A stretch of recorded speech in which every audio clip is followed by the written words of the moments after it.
আজকে শেয়ার করব 15 কেজি ওজন কমানোর পিছনের গল্পটা। আসলে তখন এত কেয়ার করি নাই যে আসলে স্বাস্থ্য সচেতনতা জীবনে কত প্রয়োজন। আর দুজনের কথা না বললেই না, সেটা হচ্ছে আমার কলেজ ফ্রেন্ড আখি এবং দীপ্তি। আমি এরপর বিবিএ মাস্টার্স কমপ্লিট করলাম, মাস্টার সেকেন্ড বেবি হয়, তখন আমার ওজন হয় 65 থেকে 71। আর ওজন বাড়ার কারণে ডিপ্রেশনে থাকতাম সবসময়, মনে হচ্ছে। এরপর যখন প্রায় 10 কেজি ওজন কমিয়ে ফেলেছি, এই 71 থেকে এখন 55 কেজি আলহামদুলিল্লাহ। তো ঔষধ হিসেবে কেটো কফি বা স্লিমিং টি এগুলা বেছে নেয়। তো সফলতার যেমন শর্টকাট কোনো রাস্তা হয় না, তো ওরকমই ওজন কমানোর কোনো শর্টকাট রাস্তা হয় না। আসসালামু আলাইকুম এভরিওয়ান, চলে আসলাম নতুন ভিডিও নিয়ে। আজকে শেয়ার করব 15 কেজি ওজন কমানোর পিছনের গল্পটা। কাছের কিছু মানুষ বেশ কয়েকদিনই বলেছিল যেন আমি শেয়ার করি আমি কিভাবে ওজনটা কমালাম, তাই ভাবলাম আজকে শেয়ার করি আমার মোটা হওয়া এবং শুকিয়ে যাওয়ার গল্পটা। তো আমি যখন ক্লাস 9-এ ছিলাম তখনও কিন্তু আমার ওজন ছিল 41-42 এরকম। তখনও খুব একটা মোটা ছিলাম না। ক্লাস 9-এর মাঝামাঝি থেকে আমি মোটা হতে শুরু করেছি। আর এমন না যে হঠাৎ আমি খাওয়া দাওয়া শুরু করে দিয়েছি যে কারণে আমি খাওয়ার কারণে মোটা হয়ে যাচ্ছি। আমার আসলে অ্যালার্জির অনেক প্রবলেম ছিল, যে কারণে অ্যালার্জির ওষুধ খেতে হতো। আর অ্যালার্জির ওষুধ না খেলে অ্যালার্জিটা কমতো না। তো যখন থেকে আমি অ্যালার্জির ওষুধ খাওয়াটা স্টার্ট করেছি তখন থেকে আমার প্রচুর ঘুম হতো এবং ঘুমটা একদম ফ্রেশ হতো। তো যখন অ্যালার্জি না থাকতো তখন ওই ফ্রেশ যে ঘুমটা হতো না, আমার খুব রিল্যাক্স ফিল হতো। অ্যালার্জির প্রবলেম তো ছিলই, তো মাঝে মধ্যে ঘুমানোর জন্য, মানে ওই যে ঘুমটা যে শান্তি লাগতো ওই ঘুমটা ঘুমানোর জন্য মাঝে মধ্যে আমি অ্যালার্জির ওষুধটা খেতাম। আর ওষুধ পাওয়াটাও খুব সহজলভ্য ছিল, কারণ বাসায় ওষুধ থাকতো। ঠান্ডা, জ্বর, মাথা ব্যথা, অ্যালার্জি এই ধরনের সব রকম ওষুধ সবসময় বাসায় থাকতো। তো জানতাম কোনটা কি ওষুধ, তো এজন্য ওষুধটা খুব সহজলভ্য ছিল। আর যেহেতু এই বয়সটাতে এমনিতেও কিছু পরিবর্তন আসে, তো আমরা সবাই জানি। তো আমার 2-3 কেজি ওজন বেড়েছিল, কিন্তু এটা বোঝার মতো ব্রেন তখন খাটায়নি যে ওষুধটা খাচ্ছি আমার ঘুম হচ্ছে যে কারণে আমার ওজনটা বাড়তেছে। আর তখন আশেপাশে সবাই, মা এবং মামিরা তখন সবাই বলতো যে না, এখন স্বাস্থ্যটা ঠিক আছে, এখন স্বাস্থ্যটা খুব সুন্দর হয়েছে। মানে গ্রামের কাছের মানুষরা যেভাবে অ্যাপ্রিসিয়েট করে, তো আমারও শুনে ভালোই লাগতো, একটু মোটো হয়েছি, একটু সবাই ভালো বলতেছে। তা আমি একটু ভালোই ফিলিংস করতাম যে হ্যাঁ ঠিক আছে, এখন একদম পারফেক্ট। আসলে তখন এত কেয়ার করি নাই যে আসলে স্বাস্থ্য সচেতনতা জীবনে কত প্রয়োজন। তো তারপর এসএসসি দিলাম, এসএসসির পর ইন্টারে তো ঢাকা চলে গেলাম। তখন একা হয়ে গেলাম। তো বাসায় এত মজার মজার খাবার রান্না করে বড়াপা খাওয়াইতো, তো হোস্টেলে গিয়ে হোস্টেলের খাবারগুলো খেতে পারতাম না, খেতে খুব কষ্ট হতো। দেন হোস্টেলে যে মাছ এবং গোস্তগুলো দিত, আমি তরকারির থেকে মাছ এবং গোস্তটা ওঠাই নিয়ে ওটা আমি আবার পেঁয়াজ দিয়ে, বিভিন্ন সবজি দিয়ে বা শুধু পেঁয়াজ দিয়ে আমি আমার মতো করে একটু মেক করে তারপর আমি খেতাম, না হলে খেতেই পারতাম না। এই শুরু হলো আমার রান্নার জার্নি। তো যখন কোনো খাবার মেক করার পর আমার ভালো লাগতো খেতে এবং রুমমেটরা খেয়ে প্রশংসা করতো, তখন আমার খুব আনন্দ হতো। কখনো খাওয়া দাওয়া নিয়ে ওরকম মেনটেন করিনি। যখন যেটা ইচ্ছা খেয়েছি, ভাজা পোড়া হোক বা ফাস্টফুড আইটেম হোক, এই ধরনের খাবারগুলো কখনো মেনটেন করে খাইনি। বাড়ি থেকে রান্না করে খাবার পাঠাতো এবং হলে অন্যান্য আপুরা খাবার নিয়ে আসতো, ফ্রেন্ডরা খাবার নিয়ে আসতো, ওটা সবাই শেয়ার করে খেতাম। কখনো মেনটেন করে খাওয়া হয়নি।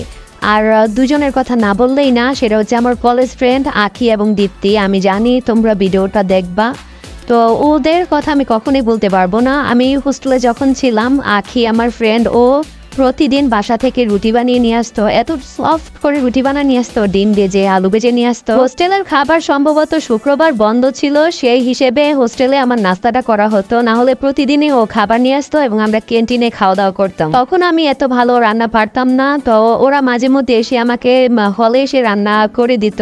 তো ওদেরকে এখন আমি খুব মিস করি, এই কারণে যে এখন যেমনই হোক আলহামদুলিল্লাহ আমি রান্না করি, সবাই প্রশংসা করে, কিন্তু আমি ওদেরকে আমার হাতের রান্নাটা আমি আমার মনের মতো করে কখনো খাওয়াতে পারিনি।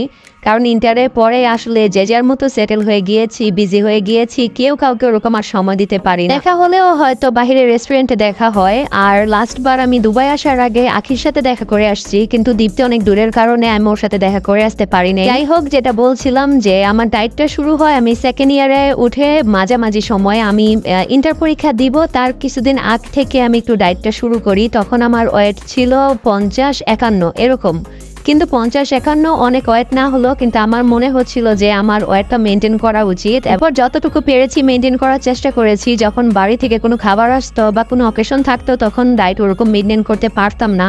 আর আসলে আমি যেভাবে মেনটেন করতাম ওটাকে প্রপার ডায়েট বলে না। তো যখন একটু মুটিয়ে যেতাম তখন খাওয়া একদম কমিয়ে দিতাম, একটু কমে যেতাম, খাওয়া ছেড়ে দিলে আবার যদি খাওয়া স্টার্ট করতাম আবার মোটো হয়ে যেতাম, যেটা সচরাচর আমরা সবাই করি, যার কারণে আমাদের শরীর দুর্বল হয়ে যায়, আমাদের প্রপার ডায়েটটা হয় না এবং পার্মানেন্টলি আমরা শুকিয়ে যাই না। এরপর বিবিএ মাস্টার্স কমপ্লিট করলাম। মাস্টার্স কমপ্লিট হওয়া পর্যন্ত আমার ওজন ছিল 60 বা 59 এরকম। বিয়ের পর যখন ফার্স্ট বেবি হলো তখন 60 থেকে আমার ওজন হলো 65। তো প্রথম বেবির 1.5 বছর পরে আমার সেকেন্ড বেবি হয়, তখন আমার ওজন হয় 65 থেকে 71। আর সিচুয়েশনটা এমন ছিল যে চাইলেও তখন ডায়েট করতে পারতাম না, কিন্তু এই ওজন বাড়ার কারণে ডিপ্রেশনে থাকতাম সবসময়। মনে হতো যে কবে থেকে স্টার্ট করব, কবে থেকে শুরু করব। যেহেতু বাচ্চা 2 বছর না হওয়া পর্যন্ত আমি ডায়েটটা করতে পারছিলাম না, তো যতটুকু সম্ভব মেনটেন করতেছিলাম কিন্তু প্রপার তো পারতেছিলাম না। দেন বেবি যখন 2 বছর হলো তখন থেকে আমি স্টার্ট করলাম আমার ডায়েট জার্নি। ডায়েটের ফার্স্টে আমি যেটা করলাম সেটা হচ্ছে আমি ভাত খাওয়া একদম কমিয়ে দিলাম। আমি আমার বাচ্চাকে যতটুকু ভাত খাওয়াতাম আমি ঠিক অতটুকু খেতাম, হয়তো 1 কাপেরও কিছুটা কম। আমি ভাত খাওয়া একদমই ছেড়ে দিতাম, কিন্তু অন্যান্য শাকসবজি এবং তরকারির পরিমাণ আমি ঠিকঠাকই খেতাম। শুধু ভাত খাওয়াটা ফার্স্টলি আমি ছেড়ে দিয়েছি। ভাত খাওয়াটা যখন ছেড়ে দিয়েছি তখন শরীর খুবই দুর্বল লাগতো। তো শরীরটাকে অ্যাক্টিভ রাখার জন্য আমি বাদাম খেতাম, ডিম খেতাম, একটু দুধ খেতাম। তো এভাবে আমি ভাত খাওয়াটা যখন আমার কন্ট্রোলে চলে আসলো, যখন আমি চাইলেও খুব বেশি ভাত খেতে পারতাম না, তখন আমি চিনি খাওয়াটা ছেড়ে দিয়েছি। এমনিতে যে খুব বেশি চিনি খেতাম বা মিষ্টি জাতীয় খাবার খুব পছন্দ করতাম তা না, কিন্তু ওই যে একটু চিনি খেতাম চাতে বা কফিতে, তো ওটাও আমি ছেড়ে দিয়েছি। চিনি টোটালি খেতাম না, চা এবং কফি খেতাম চিনি ছাড়া। আর ভাজা পোড়া খাওয়া তো অনেক আগেই ছেড়ে দিয়েছি, ডায়েট শুরু করার আগেই ছেড়ে দিয়েছিলাম। তো যখন নিজের মধ্যে কিছুটা পরিবর্তন খেয়াল করলাম তখন আমি ফ্রি হ্যান্ড এক্সারসাইজ শুরু করলাম। যতক্ষণ পারতাম ফ্রি টাইমগুলোতে আমি ফ্রি হ্যান্ড এক্সারসাইজ করতাম। এরপর আমি 2.5 মাসে 6 কেজি ওজন কমিয়েছি। তখন নিজের মধ্যে আরো বেশি কনফিডেন্স চলে আসলো যে আমি পারবো। এরপর আমি সেট করে নিলাম আমার 3 বেলা খাবার রুটিনটা। তো সারাদিনে একবার শুধু ভাত খেতাম, তাও পরিমাণে কম, কিন্তু শাকসবজি, ডাল, মাছ এগুলো ঠিকঠাক খেতাম। আর প্রতিবেলা খাওয়ার 10 মিনিট আগে আমি 1 গ্লাস করে পানি খেয়ে নিতাম। যখন আর শরীরটা দুর্বল লাগে না, কম খেলেও, তখন থেকে আমি দুপুরের ঘুমটা বাদ দিয়ে দিতাম। যেহেতু বাচ্চাদের নিয়ে দুপুরে শুতে হয়, তো আধা ঘন্টা হলেও আমি ঘুমিয়ে পড়তাম।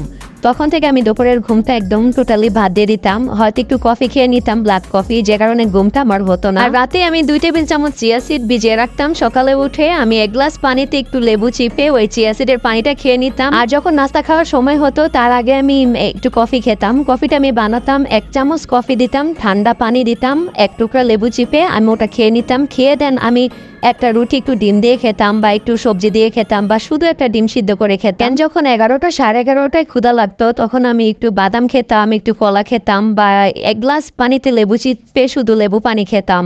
মানে লিকুইডটা আমি বেশি খেতাম, পেটটাকে খুব একটা খালি রাখতাম না। লিকুইড যেহেতু খাবারগুলো একটু বেশি খাওয়া হতো। দেন দুপুরের খাবার তো বললাম, ভাতের পরিমাণ কম আর অন্যান্য সবকিছুই খেতাম। দেন রাতও এরকম। দুধ এবং ডিমটা আমি ডায়েটে সবসময় রেখেছি। এরপর যখন প্রায় 10 কেজি ওজন কমিয়ে ফেলেছি তখন এর মধ্যে আমি আরো অনেক কিছু অ্যাড করেছি, যেমন জিরা পানি, দারচিনি, মেথি পানি, তারপর হচ্ছে ওটস, সকালের নাস্তায় চিয়া সিড এবং সিজনাল ফল। তো এরকম ধাপে ধাপে আমি ডায়েটটা শুরু করেছি। ডায়েটটা একেবারেই যদি কেউ ভাবেন যে এভাবে আমি সব একসাথে করে নিব, এটা সম্ভব না। এতে আপনার কষ্ট হবে, ডায়েট তো হবেই না। এবং এই মেনটেনের মাধ্যমে আমি কিন্তু সেই 71 থেকে এখন 55 কেজি, আলহামদুলিল্লাহ। তো ভিডিওটা আর বড় করা যাচ্ছে না, অনেক বেশি বড় ভিডিও আসলে আপনারা দেখতে পারবেন না।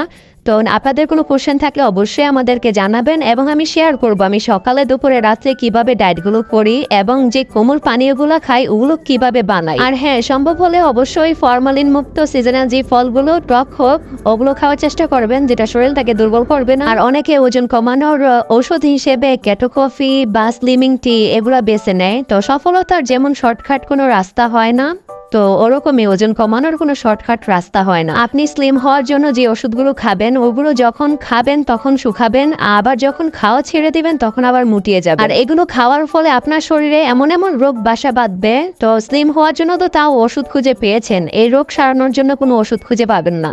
ভালো লাগলে অবশ্যই লাইক, কমেন্ট, শেয়ার করবেন। ভালো থাকবেন, আল্লাহ হাফেজ।